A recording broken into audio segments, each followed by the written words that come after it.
So first thing we want to look at when we're throwing these high kicks is what I'm talking about is the knee elevation in the shots. So the reason that the elevating the knee is important is because we want to be able to keep our posture when we're kicking. The reason that people keep good balance and good power in a low kick or a body kick is because they're able to keep their posture. Normally people don't have the flexibility or the dexterity to come to their head, so they have to break their posture. And they start to lead with their foot, so they go here. And they start to lean back and lose their position. So naturally, as I lead with my foot up into the shot, my center of gravity changes, my base changes, and it's no longer rotation, it's leaning and just lifting the leg up. Whereas I always want to bring the leg up to the position, up, and then rotate through the target. So to be able to do that, the same way when I kick the leg, that my knee is higher, and as I'm here, my knee is higher, then when I come up to the head, I want the same thing. I lead with the knee up, and then I can rotate and keep this posture. I want this position high, this comes up, and then I rotate through the target. So it comes up, and then I rotate through, rather than reaching and leaning like this position.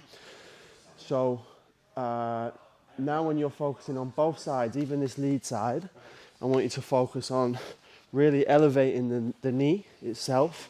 So I'm in a high position there, and then engage the hip over, yeah? I really exaggerate the motion of elevating this position, but then still make it loose, yeah? There you go. A bit more rotation. At the end. Yeah, there you go, that's it, that's it. Yep. So don't just like, yeah, don't just let it lift unengaged, where I'm just coming up and there's no engagement in it. I really want to like control from the knee. You know what I mean? So, yeah, like I'm lifting my knee up high and towards my chest. It's that same thing that I go into that, but I lift and then kick through. A mental note that I'm lifting my knee up, contracting that position, yeah? There you go, that's it. Yep. Go again, yeah. More, even higher. Exaggerate that motion. Yeah, there you go. And don't worry too much about coming in this position. We want to come through the target, so I want to come up and then across, more so than down. Yeah, that's it, that's it. You're imagining kicking the head over into the wall, you know. Good.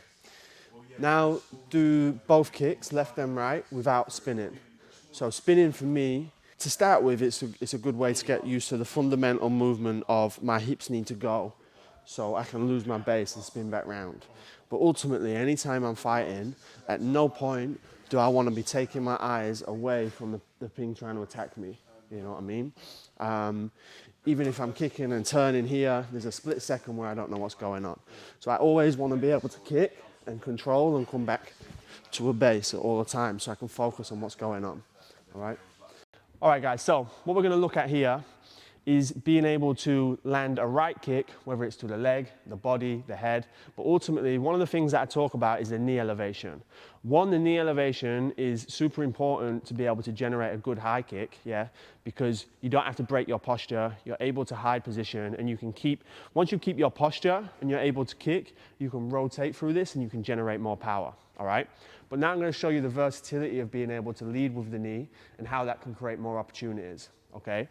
Now, if I don't lead with my knee and say I haven't practiced a good high kick, I'm probably going to have to lean back to compensate for my flexibility, okay? So if I don't lead with a knee and I lead with my foot and I'm trying to get here, I'm probably going to have to lean back to be able to get this position. Now, this is an easy way for my opponent to know that I'm going to kick because my posture changes. Right? What I want to do is I want to hide this by keeping the same posture throughout all of these kicks. So if I lead with my knee, yeah, and I'm here, if I kick to the low, my posture stays the same position. If I kick to the body, my posture stays in the same position. If I kick to the head and I lead with the knee, my posture stays in the same position. So it's hard to read. I don't know if it's going to be a low kick, a body kick, or a head kick. Same with a push kick. If I lead with the knee, I can stab to the middle, I can kick to the low, I can kick to the body, I can question mark, yeah? Everything comes off this knee position, all right? But the versatility of it builds from being able to keep a good posture and lead with your knee. I lead with the knee, I can go to the low kick, I can go to the body kick, I can go to the head kick, yeah? I can go down the middle. And then you can start to mix them up. So as we're here and we're moving around, maybe I go high, maybe I go low. Yeah, I'm moving, body, I can hit the push, I can hit the low. The low now looks like the high. Yeah, the high looks like the low. And down the middle. And you can start to mix it up, okay? All from this posture and this knee elevation, you start to, it's real hard to read on an opponent. If they can keep the same position, and as soon as this happens, you don't know if it's coming to the leg, the body, the head, if it's going to change into a question mark, if it's a stab down the middle, and it becomes real hard to defend. But as you, the person throwing it, you've got a whole bundle of techniques that you're able to land. So if I'm in this position and say I'm hitting the low kick and they start to defend it, now it's easy for me to change it, come down the middle, okay? So I just look at how my opponent's defending and then I exploit that. If I start doing that and they start defending the push kick down the middle, yeah, then I can whip it and I come to the head, okay? But it's all gonna look the same. If I start going to the body kick here and they start defending, yeah, okay, cool. I go knee high and maybe I come and I look to go over there, over the glove and find that head over it, okay? And again, that only comes from that knee elevation because then you've got control of the leg. And when you lead with the knee and you keep good posture, sometimes you can kick over the guard. Like you see there, if they're in this position where they're defending heavily, but there's a tiny little gap, you can see this with Islam and Volkanovski. He dips into this position and there's a tiny little gap still in the head. If you've got a good high kick, you can still find that shot, yeah? Good posture, good knee elevation, and you can control your leg on where it needs to go, okay? So again, my posture stays good. I elevate with the knee here. I can kick low. I can stab down the middle if he's defending, yeah? I'm moving around, I can change it high. Yeah, I'm moving around, maybe I'll go low again, yeah? Maybe I'll go body, maybe I'll go high. But it's all from the same position. It's all chambered from this middle position, yeah? Good posture, good knee elevation, good hand defense from myself so I'm not getting countered. So when I am going through this, the secondary thing is I want to be in a defensive position. So I can't just kick like this. I'm going to get countered, yeah? So even though my posture's good and I'm leading with my knee, my hands are still in position, yeah? And now you put another layer of defense up in front of it, okay? But it all looks the same, yeah? And again, it all comes from good posture, good knee elevation, and solid defense. What's going on, guys? So in this video, I am going to break down the strength and conditioning perspective to throwing a high kick. Okay, so we've got some really good examples. Ben sent over some great videos here. So we're going to use these to kind of illustrate some of the points that are important when we think about training the body to be able to do a high kick. So the first thing I wanted to look at then, and we can see that in this still image, is we have got to have a good amount of flexibility and mobility to be able to achieve this position, okay? So we need to have flexibility through the hips, both hips. We need to have good adductor flexibility, so inner thighs. We need to have good hip flexor. We need to have good quad and hamstring flexibility.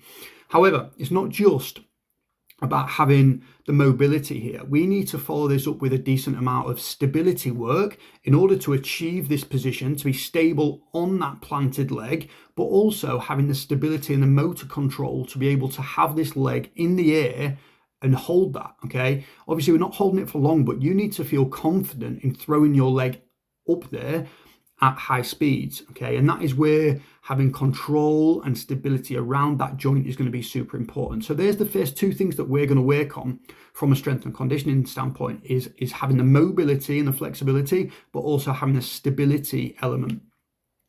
When we dive into this a little bit further then, we know that strength is important, okay? The research backs this up, that being a strong athlete can help you kick harder, can produce more force, okay? And the way this works, if we use this video, you'll see we step through, so we've got a push off of that back leg a little bit.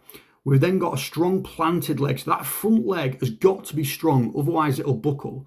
And we know that force is transmitted from the force. The force is transmitted from the floor and it travels all the way up the chain to the hips, okay? So we've got to be able to tolerate that. Okay, that's important.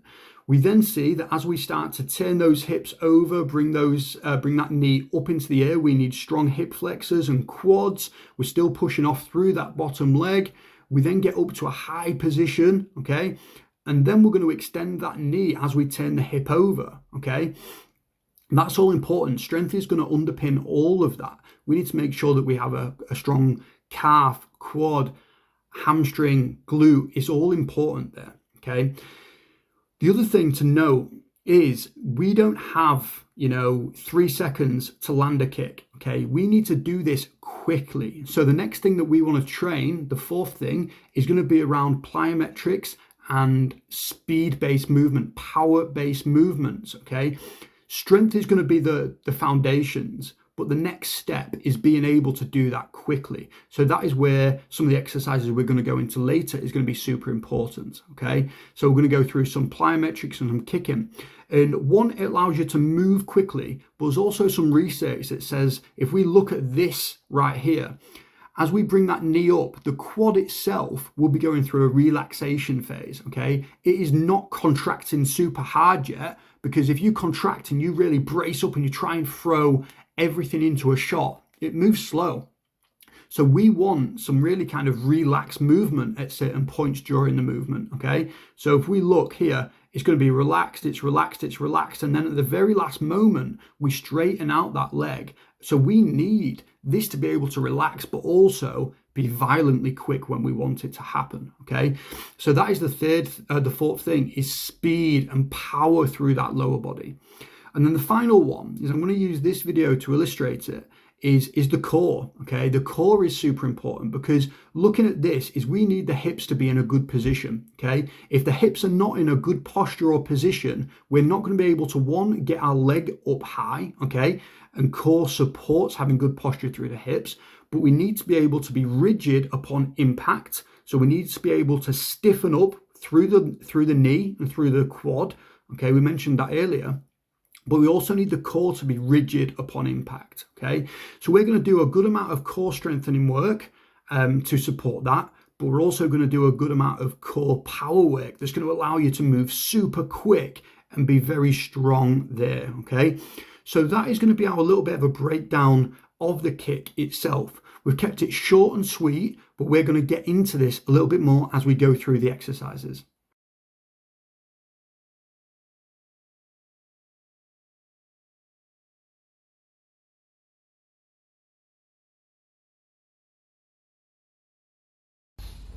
What's going on, guys? So in this video we're going to be going over the routine that I've pretty much used my whole career. We're going to be looking at opening up everything that's involved in a high kick. So here we're going to start with our hip flexors. The goal here is to keep a good posture, start up tall, push the hips forward. But as I say, the first one is we're looking to keep it with a good posture. So staying up tall and really just finding the stretch in the hip there. We're eventually going to start coming down to the floor, so we're going to collapse that leg, and we're going to be looking to push this hip down to the mat or the floor, wherever you're stretching. The outside foot wants to stay flat. As you can see, my lead foot is still flat. There's no elevation in the heel or the toes or anything like that. So the behind leg is completely flat, toes are down, the knee is down, and you're looking to just push that hip down towards the mat. You may not be able to get completely chest low to the mat to start, but just stay in that position and stick with it. Here we're looking at a groin and an adductor stretch. We want to keep a tall chest and push the knees down towards the mat while bringing the feet in towards us. We then move into a stretch where we're stretching our IT band, which is a long tendon that runs on the outside of your leg. Simply crossing one leg over the other and looking in the opposite direction, so you're rotating away from the knee. Here we're going to go into a half split. So this is where our knee is down to the mat, and then our other side of the foot is going to be flat towards the mat. We're then going to switch it and go toes to the ceiling. This is going to turn it into more of a hamstring stretch. You're going to repeat this on both sides. So you see the knee is flat to the floor and the other leg is extended. We start with the foot completely flexed to the floor, and then we turn it up where we flex the foot towards the ceiling and turn it into that hamstring stretch. Then we move into our frog stretch, where both knees are flat and we're looking to push the hips down as flat as we can towards the floor or the mats. Then we move into a similar half split, but this time you can see that the knee is up and the foot is flat to the floor. But we're going to go through the same motion where the foot is completely flat, and then we're going to look to rotate the toes up to the ceiling after we've gone through that to turn it into the hamstring stretch, which you can see here. From there, we're going to go into a deep squat hold. So here I like to be able to rest my back against the surface so I can keep a good posture. From here, once you're used to this position and you can get into it with your heels flat, you can start to bring your shoulder to the inside and start to push out on the legs for a deeper stretch. We then go into our pigeon stretch. So the foot in front of us is going to be angled out at 90 degrees, and you're going to start up tall and then you're going to work your way down. Similar to what we did at the start, but this time with the foot at an angle in front of you. So we start with the foot at the angle. We begin tall, and then the second part of the stretch is we're going to start working down.